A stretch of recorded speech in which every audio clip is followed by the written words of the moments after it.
வணக்கம். இன்னைக்கு நம்ம ஒரு முக்கியமான ஒரு தகவல பார்க்க போறோம். நம்ம நேத்து எக்ஸிட் போல் அவங்க என்ன சொல்றாங்க அப்படின்ற விஷயத்த நம்ம பார்த்தோம். இன்னைக்கு நம்ம என்ன பார்க்க போறோம் அப்படின்னா, எக்ஸிட் போல்லாம் எடுத்தாங்கல்ல, அந்த நிறுவனங்கள் எது சார்பா, அவங்க இதுக்கு முன்னாடி யார் சார்பா இருந்திருக்காங்க அப்படின்ற விஷயத்தெல்லாம் நம்ம இன்னைக்கு அலசி ஆராய போறோம். ஏன் அப்படின்னா, இப்போ தமிழ்நாட்டுல அதாவது 4, 5 ஸ்டேட்ல 5 ஸ்டேட்ல எலக்ஷன் நடந்திருக்கு. இதுல கேரளால, அதே மாரி பாண்டிச்சேரியில, அதே மாரி நம்ம அஸ்ஸாம், அப்புறம் வெஸ்ட் பெங்கால்ல கிளியர் கட்டான ஒரு ரிசல்ட்ட சொல்லியிருக்காங்க.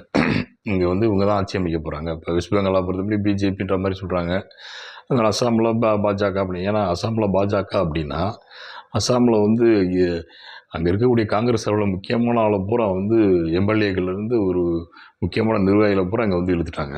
ஸோ அதில மாற்றமே இல்ல. அது அஸ்ஸாம்ல மீண்டும் பாஜக அப்படின்றது கன்ஃபார்ம் ஆயிடுச்சு. அதுக்கு அடுத்த கட்டமா பார்த்தீங்கன்னா, பாண்டிச்சேரியை பொறுத்த மட்டும் திமுகவுக்கும் சரி, அலைன்ஸ்ல அதாவது திமுக, காங்கிரஸ் அலைன்ஸ்லயே பெரிய பிரச்சனை. இங்கேயே இருந்துச்சு. ஆனா அத கடைசி நேரத்துல சரி கட்டுனாங்க. அங்க பார்த்தீங்கன்னா, வேட்பாளர்களே ஆளாளுக்கு நிறுத்த ஆரம்பிச்சுட்டாங்க. கடைசியில ஒரு முடிவுக்கு அதுக்கப்புறம் வேட்புமனு எப்பயுமே வேட்புமனு குடுக்குறதுக்கு இன்னைக்கு முடியுது, இன்னைக்கு 3 மணிக்கு முடியுது மதியானம் அப்படின்னா, அந்த கடைசி இப்போ காலையில 10 மணி வரைக்கும் பஞ்சாயத்து நடக்கும். காங்கிரஸ் பஞ்சாயத்து பண்ணி தான் அவங்க ஒரு முடிவுக்கு வருவாங்க.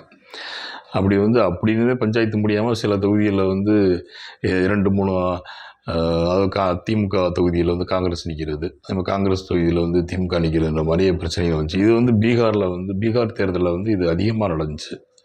அதனால தான் ஒரு 13 தொகுதியில நம்ம லாலு பிரசாத் கட்சியோட கூட்டணியில இருந்துமே வேணும்னே வேட்பாளர்களை போட்டு 13 தொகுதியில பிரச்சனை பண்ணாங்க. இந்த பிரச்சனைகள் காரணம் தான் பார்த்தீங்கன்னா, அங்கே காங்கிரஸ் தரமட்டத்துக்கு ஆனது காரணம். கிட்டத்தட்ட 5 தொகுதிகளோட அது முடிஞ்சுச்சு. சரியா? இது ஒரு பக்கம் இருந்தாலுமே, பாண்டிச்சேரி அப்புறம் கேரளா பார்த்தீங்கன்னா, கேரளாவில் ஒரு 6 மாதத்துக்கு முன்னாடி நடந்த உள்ளாட்சி தேர்தலில் கிட்டத்தட்ட அந்த உள்ளாட்சி தேர்தலே சொல்லிடுச்சு. சட்டமன்ற தேர்தலில் காங்கிரஸ் தான் வாய்ப்பு இருக்குன்ற மாதிரியான ஒரு ஒரு ஒரு ரிசல்ட் அப்பயே நமக்கு கிடைச்சிருச்சு. ஏன்னா பெருவாரியான இடங்களில் காங்கிரஸ் தான் ஜெயிச்சாங்க. உள்ளாட்சி இதில் மாநகராட்சி, நகராட்சி, அதுக்கப்புறம் பஞ்சாயத்து, பேரூராட்சி இங்கெல்லாம். இது இந்த முடிவுகள் அதாவது இந்த 4 அதே மாதிரி வெஸ்ட் பெங்காலை பொறுத்தமட்டும் பார்த்தீங்கன்னா, நெக் டூ நெக்ன்ற மாரி சொன்னாங்க. ஆனா பெருவாரியான இடங்கள்ல பிஜேபி ஜெயிக்க போறாங்க. அவங்க தான் ஆட்சி அமைக்க போறாங்க அப்படின்ற தகவல பதிவு பண்ணியிருக்காங்க. அது ஓகே.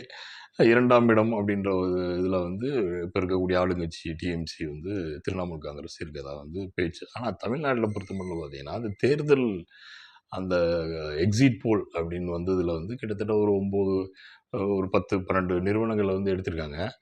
அதுல நம்ம வ ஒரு 8 நிறுவனங்கள் பார்த்தீங்க அப்படின்னா, 8 நிறுவனங்களும் கிட்டத்தட்ட ஒரு திமுக தான் ஆட்சி அமைக்க போகுது அப்படின்ற விஷயத்த சொன்னாங்க.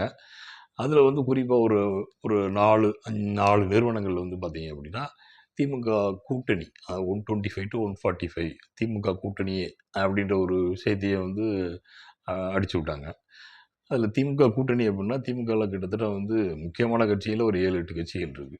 திமுக, காங்கிரஸ், தேமுதிக, அதுக்கப்புறம் 2 கம்யூனிஸ்ட் கட்சி, அப்புறம் விசிக, மதிமுக இந்த மாதிரியான பிரதான கட்சிகள் இருக்கிறப்ப, இது 125 அப்படின்னா திமுகவுக்கு அப்படின்னா 118 பெரும்பான்மை. இதில திமுக எவ்வளோ எடுக்கும்? அப்புறம் பார்த்தீங்கன்னா 90 தொகுதி திமுக எடுக்குமா? மீதி இருக்கக்கூடிய 35 தொகுதி தான் அலையன்ஸ் பார்ட்டி எடுக்குமா? அப்படின்ற ஒரு அதாவது இங்க கூட்டணி ஆட்சி வரப்போது, கூட்டணி ஆட்சிக்கு தான் வாய்ப்பு இருக்கு. அப்படின்ற ஒரு நெரேட்டிவ் ஒரு இத செக் பண்ணி இப்பயே வருது. அப்பதானே திமுக கூட்டணியில இருக்கக்கூடிய ஏற்கனவே காங்கிரஸ் பல பிரச்சனைகளுக்கு மத்தியில தான் இதிலயே வந்தாங்க. அலையன்ஸ்க்கே வந்தாங்க. அதே மாரி 2 பேரும் சேர்ந்து ஸ்டாலினும், ராகுல் காந்தியும் சேர்ந்து ஒரே இடத்துல பிரச்சாரம் பண்ணவே இல்ல. இந்த எலக்ஷன்ல. ஆனா 2024ல பார்த்தீங்கன்னா, கோயம்புத்தூர்ல 2 பேருமே இணைஞ்சு பிரச்சாரம் பண்ணாங்க. அப்போ ஸ்டாலினுக்கு ஸ்வீட் பாக்ஸ்லாம் வாங்கி குடுத்தாரு ராகுல் காந்தி. அந்த 2 வருஷத்துல இப்ப என்ன ஆயிப்போச்சு? அது ஓகே. இப்படி காங்கிரஸ தூண்டி விடுற வேலைய சில நிறுவனங்கள் குறிப்பிட்டு செய்ற மாரியான ஒரு நெரேட்டிவ் தான் இப்போ வந்து போயிட்டுருக்கு. அந்த நிறுவனங்களுடைய கருத்து. அதாவது திமுக ஜெயிக்கும், திமுக கூட்டணி ஜெயிக்கும். ஆனா வந்து பார்த்தீங்கன்னா, இந்தந்த இவ்வளோ சீட்டுகள்ல தான் ஜெயிக்கும். அப்படின்னா கூட்டணி ஆட்சி தான் வரும். கூட்டணி ஆட்சி வந்துச்சு அப்படின்னா, அது காங்கிரஸ நம்பி இருக்கணும், இல்லாட்டி தேமுதிக நம்பி இருக்கணும், இல்ல கம்யூனிஸ்ட்கள நம்பி இருக்கணும், இல்லாட்டி விசிகாவ நம்பி இருக்கணும். இப்படி வந்து ஏற்கனவே வந்து விசிகாவும் சரி, கம்யூனிஸ்டும் சரி 2 பேருமே கூட்டணி ஆட்சி தான் கூட்டணி ஆட்சிக்கு வந்து பயங்கரமா தூபம் போட்டவங்க. எங்களுக்கு ஆட்சி அதிகாரத்தில பங்கு வேணும் வந்து ஆரம்பத்தில பெரிய பஞ்சாயத்து பண்ணது இந்த 2 கட்சிகள் தான். இப்போ வந்து தேமுதிகவும் எலெக்ஷனுக்கு அப்புறம் இப்போ வந்து ஆரம்பிச்சிருக்காங்க தேமுதிகவும். ஆனா இது வந்து ரிசல்ட்டுக்கு அப்புறம் தான் தெரியும். திமுக வந்து எப்படி வந்து அவங்க வந்து ரோல் ப்ளே பண்றாங்க அப்படின்ற விஷயம் வந்து ரிசல்ட்டுக்கு அப்புறம் கண்டிப்பா தெரியும். இப்போ பார்த்தீங்க அப்படின்னா, அதுக்கு முன்னாடியே ஒரு நரேட்டிவ் இந்த நிறுவனங்கள் வந்து பண்ணிக்கிட்டு இருக்காங்க. இதில அந்த 8 நிறுவனங்களும் திமுகவுக்கு ஆதரவு. திமுக வந்து ஜெயிக்கும். அதில வந்து உள்குத்து வேலையா வந்து ஒரு 4 நிறுவனங்கள் கிட்டத்தட்ட ஒரு 5 நிறுவனங்கள் பார்த்தீங்க அப்படின்னா, இவ்வளோதான் இந்த சீட்ல தான் ஜெயிப்பாங்க. கூட்டணி ஆட்சிக்கான ஒரு விஷயங்கள் அதில வரப்போகுது. அதுதான் இத காட்டுது. அப்படின்ற மாரியான ஒரு நரேட்டிவ் போய் செட் பண்ணிவிட்டு, கூட்டணிக்குள்ள பஞ்சாயத்து இழுத்து விட்டு பண்றதுக்கான வேலை அது. அடுத்து வந்து பார்த்தீங்க அப்படின்னா, மித்த 4 நிறுவனங்கள் இருக்காங்கல்ல, அந்த நிறுவனங்கள்லாம் பார்த்தீங்க அப்படின்னா, அந்த நிறுவனங்கள் மிகப்பெரிய அதாவது நம்ம நியூஸ் 18 சொல்றோம்ல, அந்த நியூஸ் 18 வந்து இந்தியா ஃபுல்லா இருக்கக்கூடிய ஒரு மேக்ஸிமமான லாங்குவேஜ்ல வந்து அந்த நிறுவனங்கள் இருக்கு. அந்த நிறுவனத்தினுடைய ஓனர் யாரு அப்படின்னா, முகேஷ் அம்பானி. அம்பானியோட நிறுவனம். அந்த அம்பானி யாருக்கு வந்து இன்னைக்கு வந்து அ ஆதரவா இருக்கா? பிஜேபி. பிஜேபி யாரு ஆதரவா இருக்கா? அந்த அம்பானிக்கு. ஸோ, அந்த நிறுவனங்கள் பார்த்தோம் அப்படின்னா, அது வந்து ஒரு ஒரு குழப்பத்த வந்து சொல்றாங்க. அதாவது ஏடிஎம்கே தான் ஜெயிக்கும் அப்படின்ற மாரியான ஒரு ஒரு விஷயத்த வந்து பரப்பி வருது. அது ஒரு நரேட்டிவ்.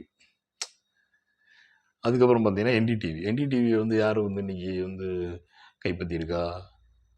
அதிகமான ஷேர் 51 ஷேர் யார் வச்சிருக்கான்னு பார்த்தீங்கன்னா, நம்மளுடைய அதானி. அவர் யாரு அதானி? அவரு வந்து பிஜேபி. பிஜேபி ஆதரவா அவரு இருக்காரு. அவருக்கு ஆதரவா பிஜேபி இருக்கு. ஸோ இவங்க என்ன சொல்றாங்க என்டிடிவி? அவங்க வந்து இவங்க தாவேகா தான் ஜெயிக்கும். தாவேகாவுக்கு 98ல இருந்து 120 சீட் வரைக்கும் ஜெயிக்கணும். அப்படின்ற ஒரு ஒரு மிகப்பெரிய அனாலிசிஸ வந்து அவங்க வந்து போட்டு ஒரு நரேட்டிவ வந்து அவங்க ஒரு பக்கம் செட் பண்றாங்க. இதுல என்னன்னா, அந்த இந்தியா டுடே அந்த மை ஆக்சிஸ்ன்னு ஒரு நிறுவனம். மை ஆக்சிஸ் அந்த நிறுவனம் பார்த்தீங்கன்னா, அதுவும் இதே தான்.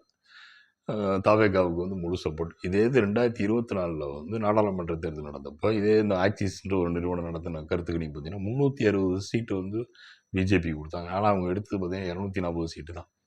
அறுதி பெரும்பான்மையே கிடையாது. இன்னைக்கு 2 கூட்டணி கட்சிய நம்பி தான் வந்து பிஜேபியே ஓடிட்டு இருக்கு. அந்த சென்ட்ரல் கவர்மெண்ட்ல.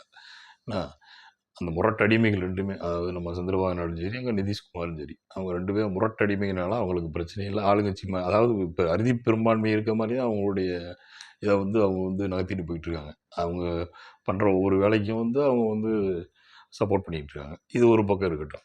இப்படி ஒவ்வொரு நிறுவனங்களும் பார்த்தீங்கன்னா, இப்படி ஒரு நரேட்டிவ செட் பண்ணி தமிழ்நாட்ட பொறுத்தமட்டு தமிழ்நாட்டு தேர்தல் களத்த பொறுத்தமட்டுலாம் வந்து பண்ணிட்டு இருக்காங்க. இதில என்னன்னா, வோட்டர்ன்ற ஒரு நிறுவனம் வந்து அவங்களுடைய வேலைய வந்து எப்பயுமே எலக்ஷன் சம்பந்தமான அந்த ஸ்ட்ராட்டஜி அதாவது எக்ஸிட் போலா இருக்கட்டும், அதேமாரி ப்ரீ போலா இருக்கட்டும், அவங்க வந்து பக்காவா எடுத்து பக்காவா அவங்களுடைய இது வந்து நம்பகத்தன்மையோடு இருக்கக்கூடிய ஒரு நிறுவனம். அந்த நிறுவனம் பார்த்தீங்கன்னா, தமிழ்நாட்டில அந்த வேலைய இந்த தடவ பார்க்கவே இல்ல. ஆனா அதே இது கேரளால பண்ணியிருக்காங்க. ஏன் தமிழ்நாட்டில பண்ணல? அதுவும் ஒரு நரேட்டிவ் தான். அதுக்கு சில காரணங்கள் என்ன சொல்றாங்கன்னா, தமிழ்நாட்டில வந்து தேர்தல் களத்த கணிக்க முடியல. எப்படி ஒரு நிறுவனத்தினுடைய வேலை கணிக்கிறது தானே வேல. இந்த தேர்தல வந்து இதான் நடக்க போகுது, இப்படி தான் நடக்க போகுதுன்னு கணிக்கிறது தான் அவங்களுடைய வேல. அதே அவங்க கணிக்க முடியாது அப்படின்றதுக்காக அவங்க அந்த அந்த ஓட்டர் நிறுவனம் வந்து இந்த தடவ வந்து தமிழ்நாட்டினுடைய தேர்தல் களத்த கணிக்கல அப்படின்றத வந்து நம்ம எப்படி வந்து ஏத்துக்கிற முடியும்? அது ஒரு நரேட்டிவ். அது அவங்க கணிக்க முடியாம இருக்கதுக்கே அவங்களுக்கு வந்து சில விஷயங்கள வந்து பண்ணி குடுத்துருக்கறதா வந்து இப்போ வந்து பேச்சு போயிட்டு இருக்கு. அதனால வந்து மக்களே தயவு செஞ்சு இந்த கருத்து கணிப்புகள வந்து எப்பயுமே நம்ப வேணாம். ஆனா ஒண்ணு பொதுவா நம்ம வந்து பார்க்குற விஷயம் வந்து பார்த்தீங்கன்னா, திமுக கவர்மெண்ட் தான் வந்து ஆட்சி அமைக்க போகுது. அதில எந்த விதமான மாற்றமும் இல்ல. அது அறுதி பெரும்பான்மையோட அமைக்கும் அப்படின்றது தான் நம்மளுடைய அனைவருடைய எதிர்பார்ப்பு. நன்றி, வணக்கம். சப்ஸ்கிரைப் பண்ணாத நண்பர்கள் கண்டிப்பா வந்து சப்ஸ்கிரைப் பண்ணீங்கன்னா சந்தோஷப்படுவோம்.